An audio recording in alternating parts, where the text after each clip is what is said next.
Hello, my name is Mitch. I'm here to tell you guys about an experience I had. I don't know if it was paranormal or whatever stupid words people use to describe supernatural phenomena, but after that thing visited me, I believe in that paranormal trash now.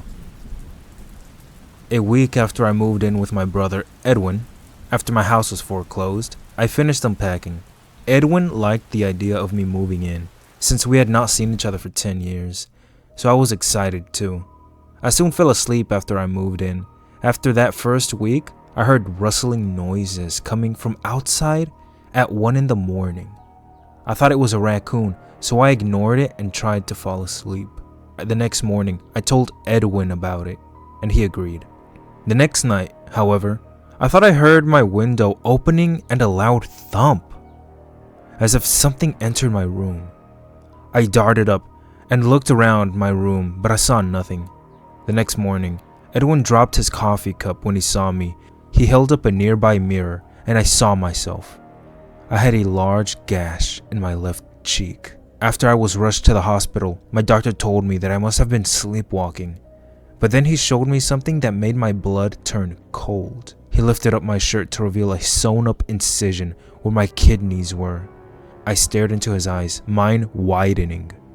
"You somehow lost your left kidney last night," my doctor told me. "We don't know how, though. Sorry, Mitch." The next night was my breaking point.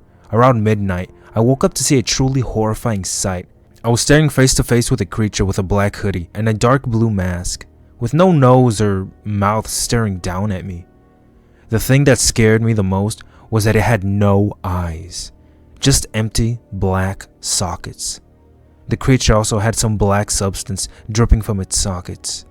I grabbed a camera from a nearby mantle and took a picture. Immediately after taking the shot, the creature lunged at me and tried to claw open my chest to get to my lungs. I stopped it by kicking it in the face as I ran out of my room. I grabbed my wallet. I would need the money. I ran out of my brother's house into the night.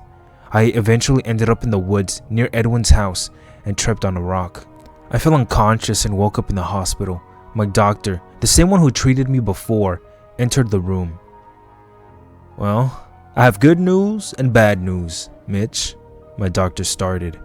"The good news is that you had minor injuries, and your parents are going to pick you up." I sighed with relief.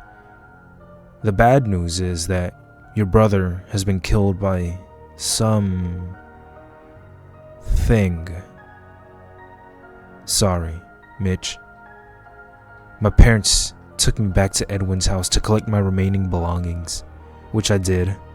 Upon entering my room, I was scared, but remained calm.